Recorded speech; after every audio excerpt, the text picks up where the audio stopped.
Very good evening to all pious yogis.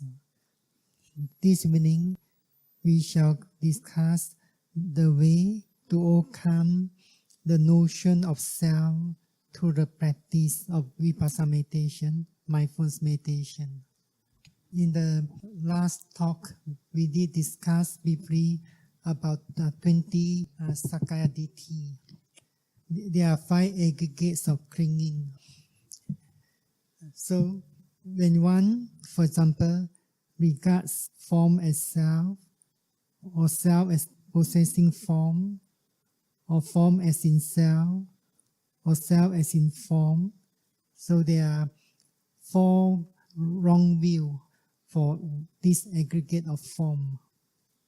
Some scriptures would explain CT, identity view, in terms of the 3 grips.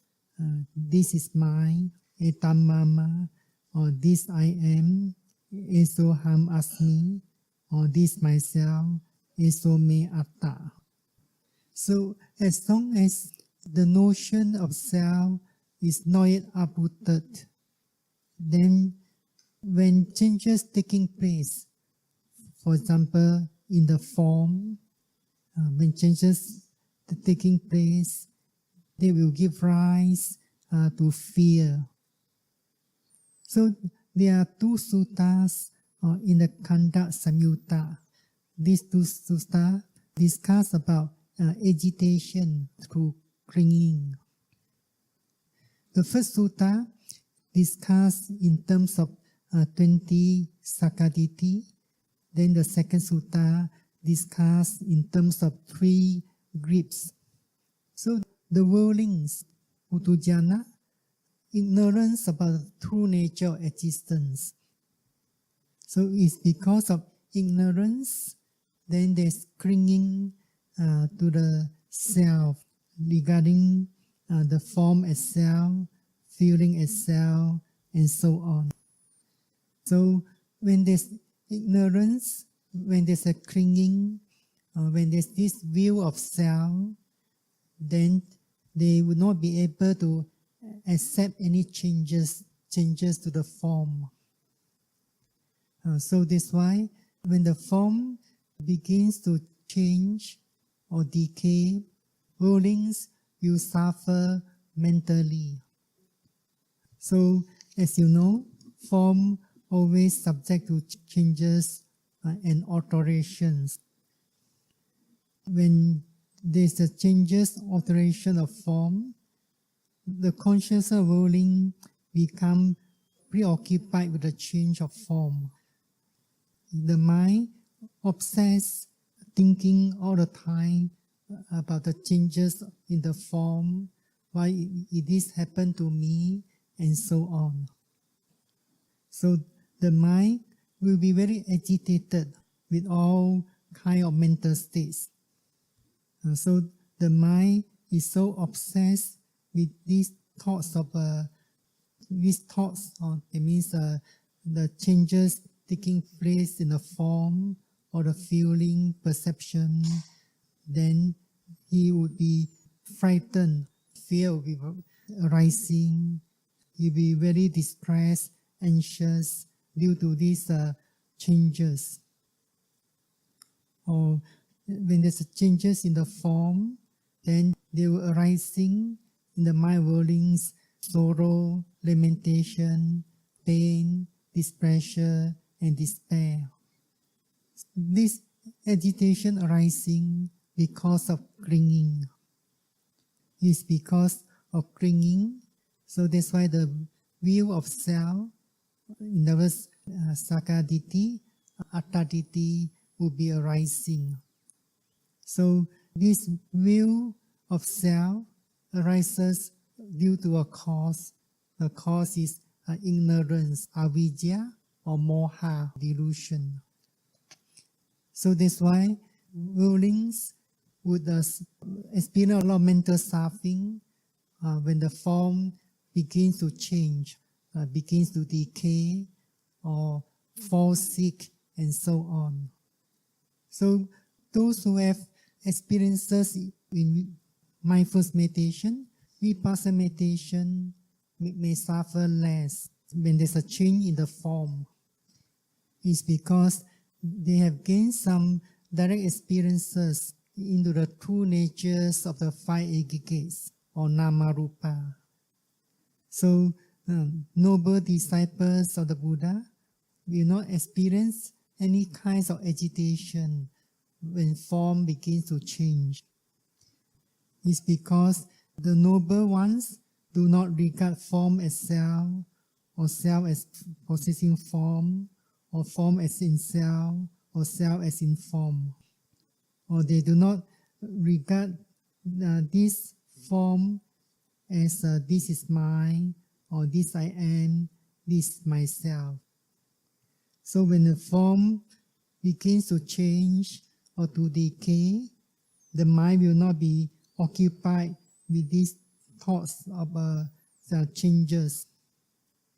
There is no feeling of fear arising due to the changes. It's because they have gained the right view. That right view means rightly understood the nature of impermanence through the practice mindfulness or Vipassana meditation. So in that way, there is no fear. The noble disciples do not have any feeling of fear or being frightened. There's no feeling of distress, anxious, or in other words, there's no feeling of sorrow, lamentation, pain, displeasure, and despair. So when the scriptures say the noble disciples do not perceive thus, this is mine, this I am, this myself, do not perceive thus, this is mine, this I am, this myself. This perceiving or perception is not thinking. So they do not regard every aggregate, or they do not perceive every aggregate as this is mine, this I am, this myself. In order to overcome, uproot this wrong view of self, sakaditi, attatiti, one has to develop wisdoms, seeing the true natures of the five aggregates of clinging as they really are.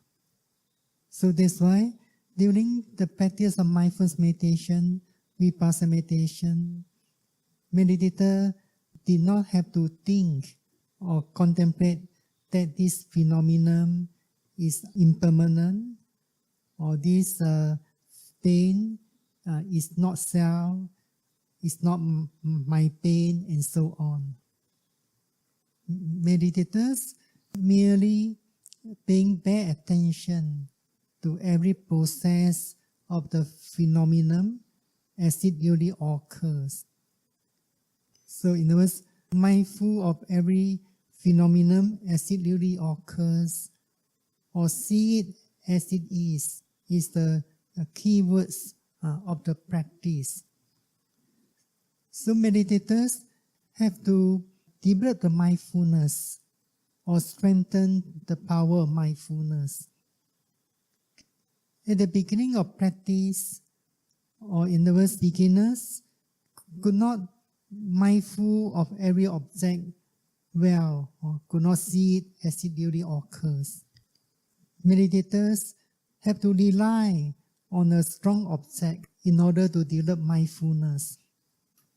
So if the object or phenomenon is not clear, then when the mindfulness is not well developed, meditators might not be able to mindful of that object clearly or precisely.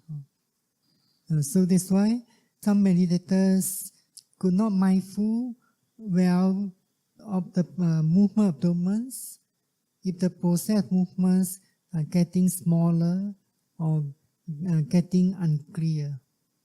So at the time, if the meditators try to mindful of unclear movements or minute process movements, then the mind will be wandering, thinking very soon. So if meditators realize that they could not follow the unclear movements or small process movements well, then they may let go of that unclear movements and turn their mindfulness to the alternative. In other words, be mindful of sitting and 2 points of touching. But when meditators keep on practicing and is able to increase the mental effort gradually, then the mindfulness also will become stronger, sharper. So at that time, meditators could see every phenomenon clearly. For example, the movements of rising, falling keep on changing. Sometimes the movement is very strong and the process of movement is quite long. So when the movement is very strong, meditators could find it clearly, easier to mindful and know it. But as you know, movement domains subject to a lot of changes. For example, the strong movements begin to change. Meditators feel the movements is very light. It means meditators perceive as if there's a very light movements. So some meditators could not mindful of that process well because he feel the movement very light, difficult to perceive it. But at that time, there's no other stronger object except a light movements. So if meditators do not know how to mindful of that light movements as light movements, then the mind could be wandering, thinking very soon. So meditators have to bear in mind that they have to train the mindfulness in order to mindful of every process movements and every phenomenon as it duly occurs. If meditators always have to rely on a strong phenomenon for the strong movements, then the mindfulness will become strong. In that way, meditators could not make much progress in mindfulness. So that's why we always emphasize in the practice of mindfulness that meditators have to strengthen the power of mindfulness. Or in other words, when meditators could put forth effort to develop mindfulness, then they shall be endowed with clear mindfulness. So that clear mindfulness will see every object clearly, precisely, as it duly occurs. For example, at that time, if there's a light process movements, then the meditators is endowed with clear mindfulness. That clear mindfulness will be able to mindful of a light process of movements as it is. Also, when meditators endowed with clear mindfulness, so at that time there's a painful sensation arising. Although that pain is not as strong as before, meditators also could perceive that pain clearly, precisely, as it duly occurs. Similarly, when the mindfulness is not yet sharp and strong, then it's difficult to perceive the arising of the awareness or the consciousness. So meditators need to be patient, in other words, to sharpen the mindfulness in order to perceive the physical phenomena clearer and clearer. As you know, this meditation begins with the mindfulness of 4 primary elements. So it's not enough to perceive or to experience clearly one of the 4 primary elements. Then meditators will want to be mindful of the awareness or the consciousness. Sorry, sir. So it's not enough that meditators merely able to perceive one of the four primary elements clearly, and then they begins or want to perceive or be mindful of the awareness or the consciousness. So meditators have to mindful of the material elements clearer and clearer. So in this meditation, meditators are mindful of a wind element quite frequently.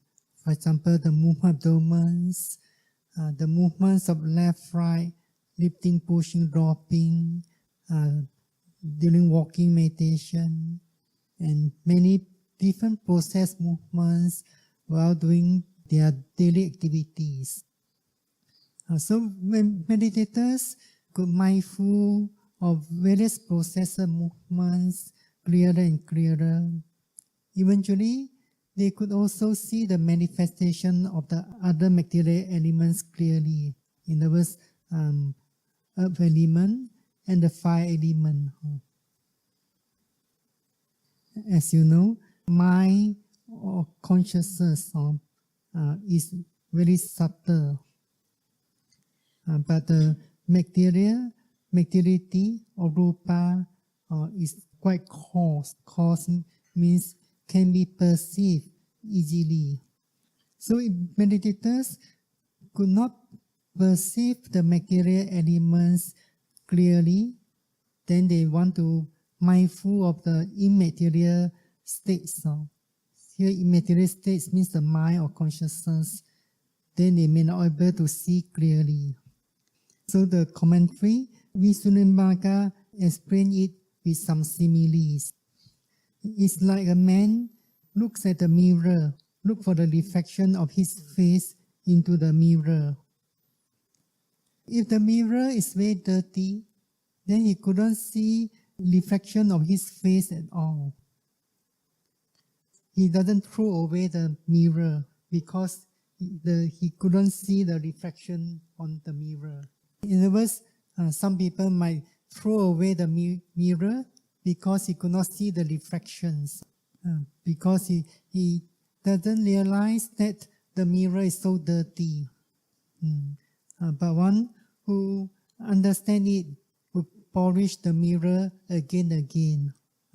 So when the mirror is very clean, the reflections on the mirror will become clear, evident. So similarly, we begin the meditation with four material elements. But whenever there's any mental states or mental object arising, meditators also must be mindful and note it as it duly occurs. So when meditators could mindful of these material elements clearer and clearer, in other words, the wind element, the earth element and fire element clearer and clearer, and the mind is free from hindrances and defilements, then the mental state which is arising dependent on these material elements will become clear by itself. So for example, when meditators could realize every process of movements clearer and clearer, eventually they can see the arising of the consciousness with the process of movements. Or when there's a phenomenon, hardness arising, then consciousness arising dependent on that hardness also become evident, clear by itself. At the time, there's no more perception of the form or the shape. So other mental factors, for example, feeling, which is arising, dependent on that material element, also will become clear. For example, sometimes meditators experience the processes of movements, process of rising, falling, are very smooth, very fine. They could perceive the arising of pleasant feeling. So, if pleasant feeling has arisen, then meditators should mindful and note that feeling as it duly occurs. Sometimes when the mindfulness is quite strong, the mindfulness could be shifting from one object to next object rapidly. So meditators might have to mindful of it as it is. If meditators merely knowing the mindfulness moving here and there rapidly, but do not know the process of the object clearly, then they might have to put more effort into the mindfulness. So sometimes meditators only perceiving mindfulness or awareness moving here and there rapidly, but they do not know the object at all. So meditators have to realize that the mindfulness is moving to somewhere because there's a phenomenon arising there. Or when there's mindfulness, awareness arising somewhere, there must be an object occurring there. So in other words, awareness or mindfulness can't arise without object or without phenomenon. So when meditators could perceive the true nature or in other words, the individual characteristics of the material elements clearer and clearer, then they could also perceive the arising of the awareness or in other words, the consciousness. In other words, consciousness has the characteristics of cognizing or knowing. For example, there's a process movements. Cognizing or knowing, there's merely hardness. So meditators come to realize the arising of awareness or mindfulness due to the arising of an object or phenomenon. Meditators did not have to bring out the mindfulness or the consciousness to mindful and note an object. Sometimes meditators might think that they have to bring out a mindfulness to note an object. But when meditators are endowed with sharp mindfulness and deep concentration, they come to realize the awareness or the consciousness is arising when there's a condition. So at the time meditators begin to realize that there's no self or yogi involved in that process of awareness or mindfulness.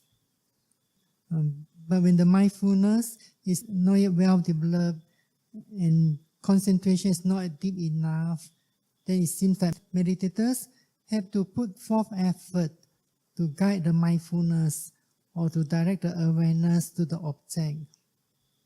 And meditators have to put forth mental effort or to keep the mindfulness staying with the strongest body object or the strongest body sensation.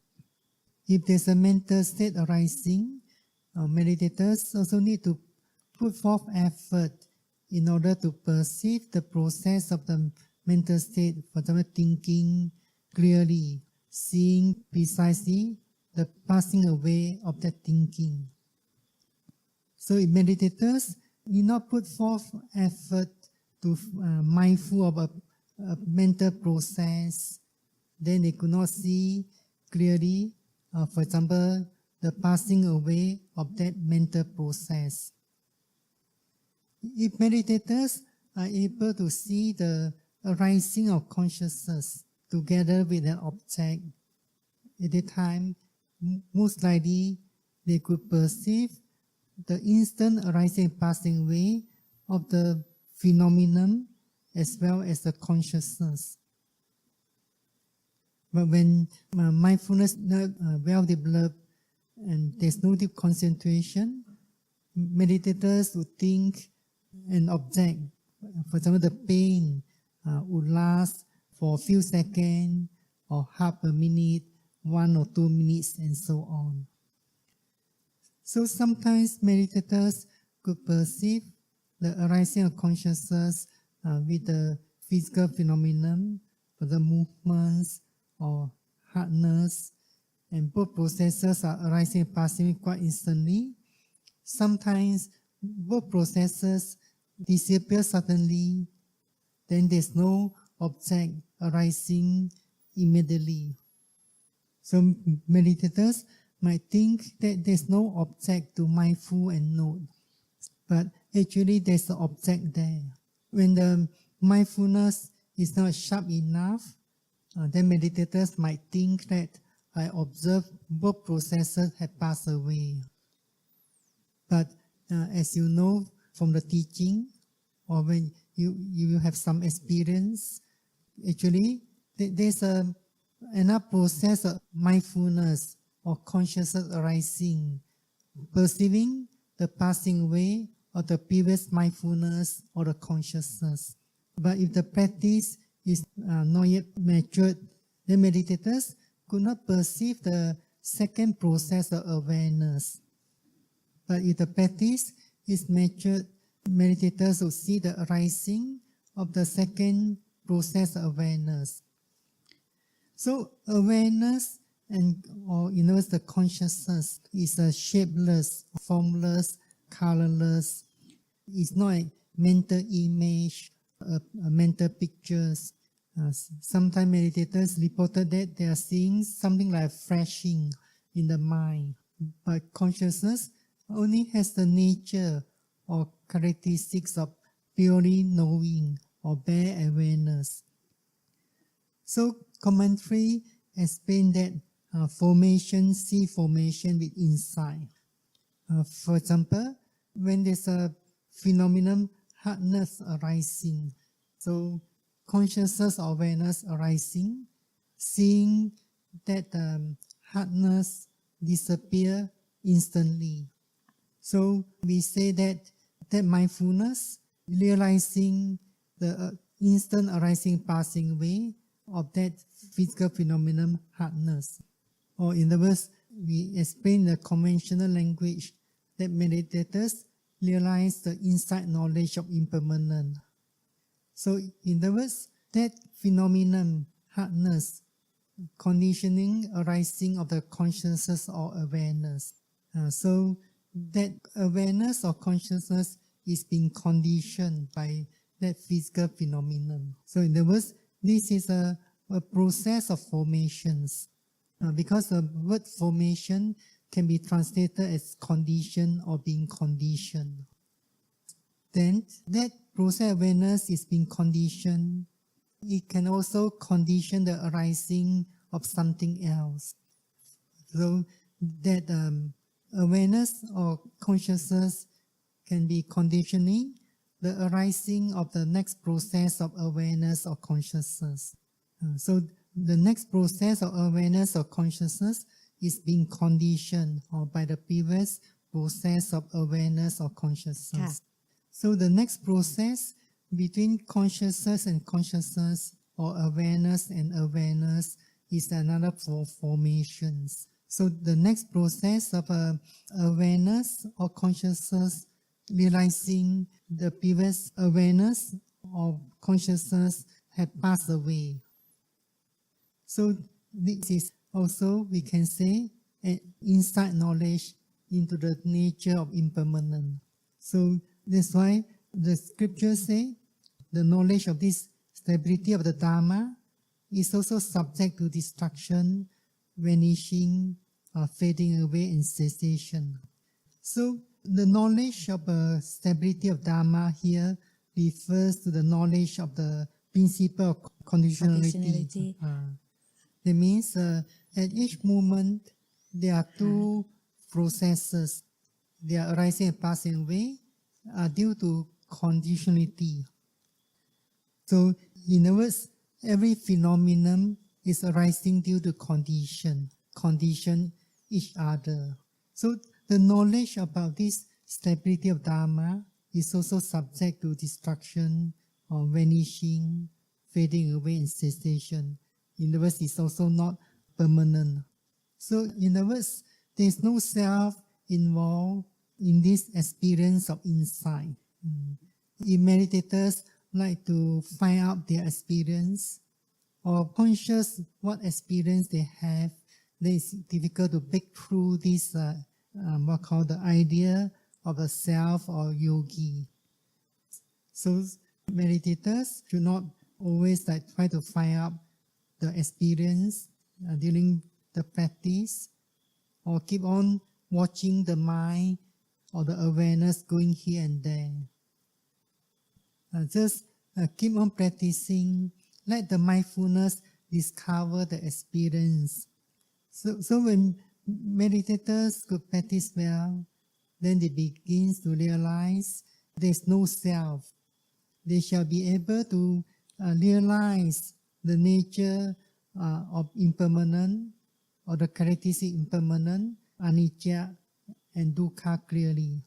So we can say that the foundation of the progress of mindfulness meditation is having this experience of a no self.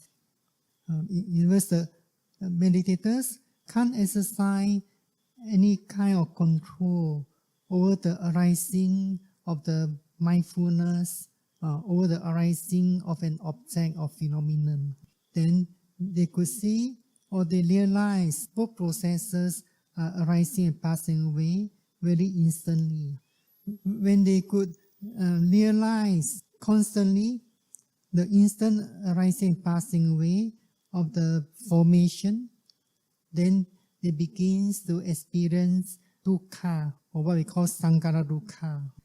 As you know, sankhara dukkha is defined as the nature of being constantly oppressed by the instant arising and passing away of the formations.